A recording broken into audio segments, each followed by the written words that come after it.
मी केतकी कुलकर्णी.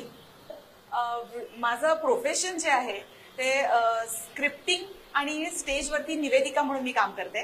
तर त्यासाठी एक फिटनेसची आवश्यकता असते. त्या फिटनेस मेंटेन आणि अचीव्ह करण्याकरता मी वृषाली स्लिमिंग सेंटरमध्ये जॉईन झाले होते. 75 वर्किंग डेज मध्ये माझं वजन 9.5 किलो कमी झालं आणि 23 इंच कमी झालं.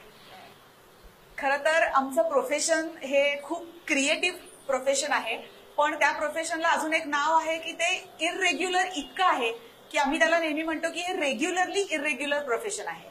तर त्याच्यामुळे आमची जागरणं, बाहेरगावचे कार्यक्रम आणि त्याच्या अनुषंगाने येणारं वेळी अवेळी जेवण, तर हे सगळ्यामुळे म्हणजे थोडक्यात ह्या लाईफस्टाईलमुळे जे वजनामध्ये आणि मेजरमेंट्समध्ये बदल होतात त्याकरता त्याच्यावरती उपाय म्हणून ते कमी करण्याकरता म्हणून मी वृषाली स्लिमिंग सेंटरमध्ये जॉईन झाले. इथले व्यायाम आणि इथले डाएटचे पॅटर्न हे इतके सोयीचे आहेत की त्याच्यानी अगदी लक्षणीय फरक पडला आणि क्रिएटिव्हिटी, शरीराची आपण जे म्हणतो की शरीराला जी एक सहज वावरण्याची सवय हवी असते ती सवय आणि त्याच्या अनुषंगाने अनेक येणारे बदल म्हणजे मेजरमेंट्स कमी झाल्यानंतर स्टेजवरच्या अपीअरन्स मधला कॉन्फिडन्स आणि जागरणांमुळे होणारी जी काही शरीराची हानी आहे ती बऱ्यापैकी या डाएट्स आणि व्यायामांमुळे आमची भरून आली.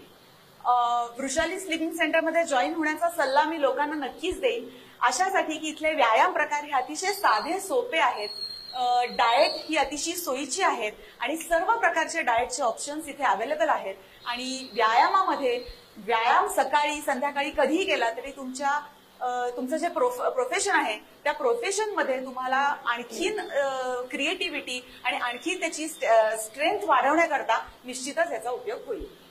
यावर्षीची सगळ्यात मोठी बकेट लिस्ट म्हणजे जे वजन कमी केलेलं आहे ते मेंटेन करणं आणि त्यासाठी आवश्यक तो सल्ला घेऊन, वृषाली मॅडमचा सल्ला घेऊन त्याप्रमाणे हे अजून अनेक वर्ष ह्याच पद्धतीने वजन आणि मेजरमेंट्स मेंटेन करणं ही सगळ्यात मोठी बकेट लिस्ट आहे. वृषाली स्लिमिंग सेंटरमध्ये डाएट प्लॅन्स हे इतके सोयीचे बनवलेले आहेत की अविनाशचं डाएट आणि माझं डाएट हे दोन वेगळ्या गोष्टी न होता त्या आमच्या दोघांसाठीही एकत्र छान वृषाली मॅडमनी वर्कआउट करून दिलं.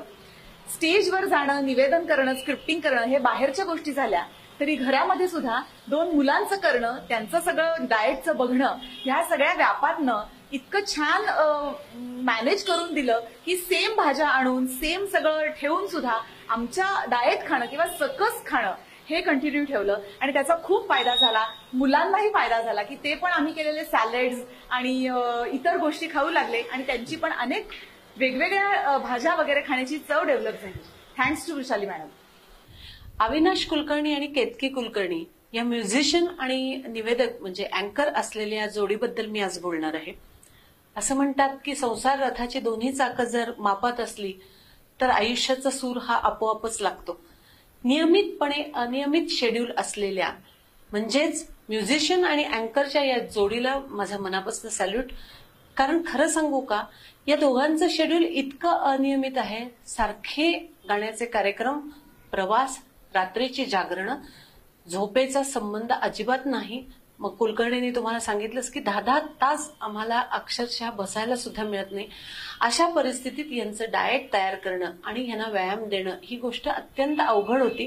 पण समहाऊ मला त्या दोघांचं डाएट आणि वर्कआउट खूप छान जमलं आणि त्याचा एंड रिझल्ट म्हणजे आज फक्त 90 दिवसात 19 किलो वेट लॉस अविनाश कुलकर्णींचा झालाय आणि त्यांच्या मिसेसचा म्हणजे केतकीचं सांगायचं झालं तर 75 दिवसात तिचं 9.5 किलो वजन कमी झालंय.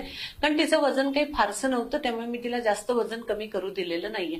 आता मराठीमध्ये अशी एक म्हण आहे की देखणी बायको दुसऱ्याची. म्हणजे काय तर प्रत्येक व्यक्तीला दुसऱ्या व्यक्तीचा व्यवसाय हा नेहमीच चांगला वाटत असतो. मला नेहमी असं वाटायचं की कुलकर्णी तुमचा व्यवसाय किती छान आहे, गाण्याचे कार्यक्रम आणि गाणं हा प्रत्येक व्यक्तीला म्हणजे तनमनाला शांतता देणारा किंवा सुखद अनुभव देणारा एक कार्यक्रम असतो आणि असे कार्यक्रम तुम्ही ऑर्गनाईज करताय म्हणजे तुम्ही किती छान आयुष्य जगताय. पण त्याच्या मागं त्यांची किती कामाची धडपड आहे किंवा त्यांना किती हेक्टिक शेड्यूलला तोंड द्यावं लागत आहे हे आपल्याला दुसरी बाजू कधीच दिसत नाही. मॉरल ऑफ द स्टोरी, प्रत्येकाला आज आपण सगळेजण व्यवसायाच्या निमित्तानं किंवा नोकरीच्या निमित्तानं प्रचंड धावाधाव करतोय, पण त्या आयुष्याची कोपअप करण्यासाठी किंवा त्या परिस्थितीशी कोपअप करण्यासाठी म्हणून आपल्याला व्यायामाची, म्हणून आपल्याला डाएटची आणि म्हणून आपल्याला वजन मेंटेन करण्याची गरज आहे. तेव्हा मी सगळ्या जोडप्यांना असं सांगेन की तुम्ही अगदी आनंदाने माझ्याकडे जॉईन व्हा. मी तुम्हाला पाहिजे तसे रिझल्ट देईन. So think fit, stay fit. Thank you.